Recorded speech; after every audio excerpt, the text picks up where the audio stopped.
A paz do Senhor para os irmãos e para as irmãs. Meu nome é Márcio Gomes, sou servo do Deus Altíssimo. E mais uma vez estou aqui para compartilhar a palavra de Deus, palavra essa que salva, cura, liberta e leva o homem para o céu. O texto fica aqui no Evangelho de João, capítulo 3, versículo 16 em diante, que diz assim: Porque Deus amou o mundo de tal maneira que deu seu Filho unigênito, para que todo aquele que nele crê não pereça, mas tenha vida eterna. Porquanto Deus enviou o seu Filho ao mundo, não para que julgasse o mundo, mas para que o mundo fosse salvo por ele. Quem nele crê não é julgado, o que não crê já está julgado, porquanto não crê no nome do unigênito Filho de Deus.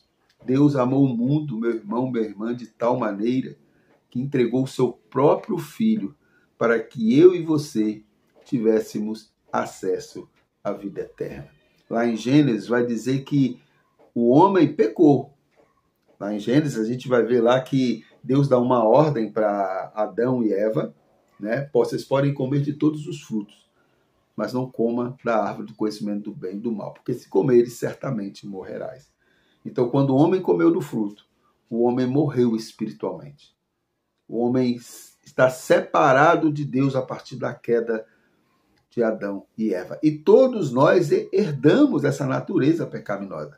Por isso que lá em Efésios capítulo 2 vai dizer, ele vos vivificou, estando vós mortos em nossos delitos e pecados.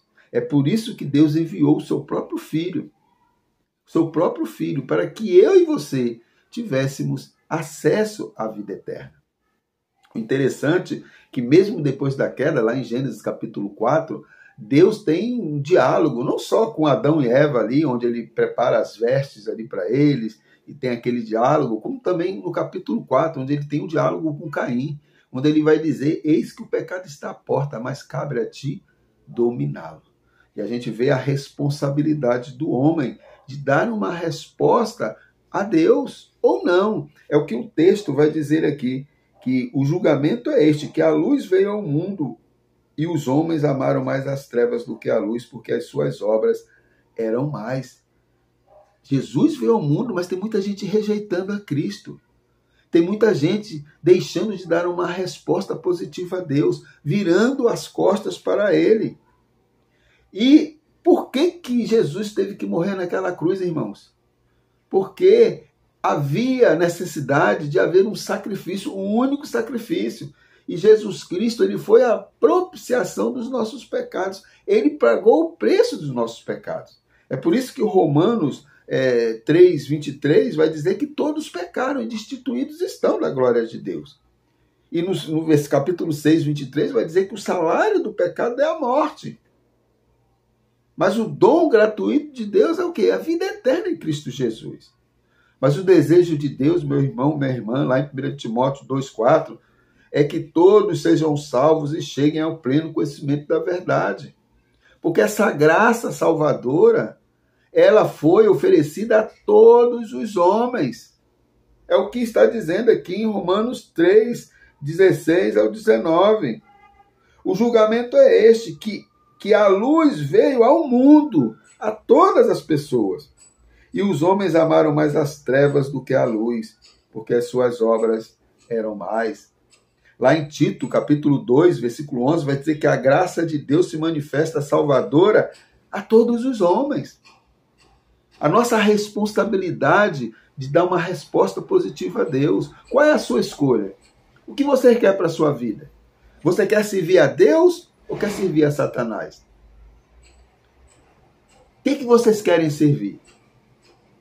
Se vocês querem servir os deuses, Josué falou isso lá para o povo. Se vocês querem seguir os deuses dos seus antepassados, é problema de vocês. Eu e minha casa serviremos ao Senhor. Escolha. Josué escolheu servir a Deus. Qual é a sua escolha? Você escolhe servir a Cristo? Ou você escolhe negar a Cristo, assim como o povo judeu no primeiro século fizeram? Eis que ele veio para os seus, mas os seus não o receberam, mas todos quantos o receberem, deles o direito de serem chamados filhos de Deus. Está no Evangelho de João, capítulo 1, versículo 12 e 13. Todos quantos o receberem. Você quer receber a Jesus? Então se arrependa dos seus pecados. Creia no Senhor Jesus Cristo e será salvo tu e a tua casa. Lá é interessante, meu irmão, minha irmã, é que a Bíblia, quando vai falar ali da parábola do filho pródigo, está em Lucas, no Evangelho de Lucas, se eu não me engano está em Marcos também, ele vai tratar de um jovem que pede a sua herança para o pai e vai viver a sua vida. Aquele pai ali, na parábola do filho pródigo, representa Deus, o filho, nós pecadores miseráveis. Diz a parábola que esse filho vai lá, gasta todo o seu dinheiro, se rebenta todo, chega a comer junto com os porcos, é a nossa condição, mortos em nossos delitos e pecados. Só que Deus, ele nunca deixa de ser pai. Ainda que seu pai ou tua mãe te abandone, eu, Senhor, jamais te abandonarei. E na parábola do filho pródigo diz que o pai estava lá, aguardando a volta desse filho. Porque teve um momento que aquele filho caiu em si e falou, na casa de meu pai, os servos lá dele comem melhor do que eu. Eu vou voltar para ele e vou dizer para ele, pai, contra ti somente pequei. Me trate como um dos seus servos. E diz lá o texto que quando aquele filho, o pai avista aquele filho, ele vai de braços abertos acolher aquele filho. Dá vestimenta novas, sandálias, roupas, anéis. É isso que Deus vai fazer com você. Deus quer mudar a sua vida, Deus quer transformar a sua vida, não só estereotipamente, mas como o seu interior, o seu coração. Basta você crer. Basta você reconhecer que é pecador e que carece da graça e da misericórdia de Deus. Eis que o Senhor está de braços abertos te esperando, meu irmão, minha irmã. Não importa qual seja o seu pecado, não importa. Não importa. Deus perdoa. A única recomendação aqui é crer. Veja o versículo 18. Quem nele crê não é julgado. Dos seus pecados não me lembrarei mais. O interessante é que eu vi hoje pela manhã um pregador e ele disse que Deus sofre de uma amnésia santa em relação ao pecado. Quando ele nos recebe, ele esquece os nossos pecados. Ele deixa os nossos pecados para trás. Eis que tudo se fez novo. Não me lembrarei mais do seu passado, do seu pecado. Não, não. Deus não leva em conta o tempo da ignorância. Deus não leva em conta o tempo da nossa ignorância. O que Ele espera é arrependimento.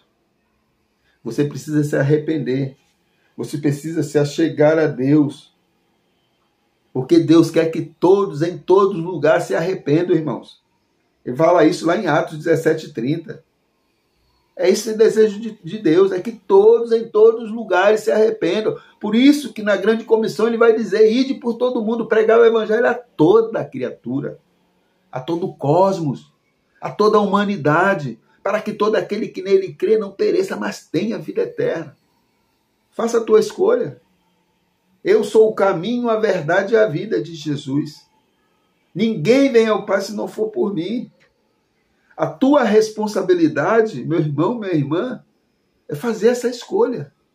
Deus está te oferecendo a salvação em Cristo Jesus, de braços abertos, te esperando. Basta você estender as mãos e dizer, eis-me aqui, Senhor. Perdoa os meus pecados, as minhas falhas, tudo aquilo que eu fiz no passado, Senhor. Apague esses meus pecados, renova a minha vida, me reveste de um novo homem, que eu possa mortificar o velho homem e me revestir de uma nova criatura agora em Cristo Jesus.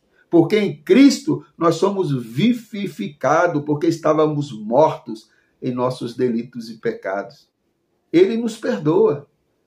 O que Ele espera é arrependimento, é busca.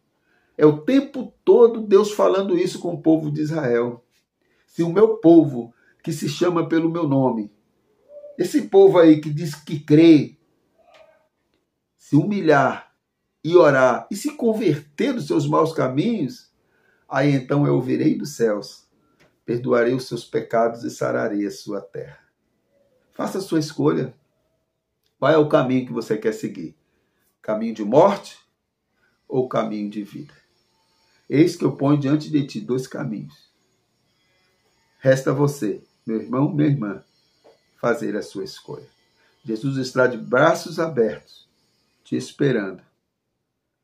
Tome a sua decisão e você verá algo extraordinário acontecer na sua vida. Que Deus te abençoe e te guarde. Que o Senhor faça resplandecer o seu rosto sobre ti e tenha misericórdia de nós. Fiquem na paz e que Deus nos abençoe em nome de Jesus.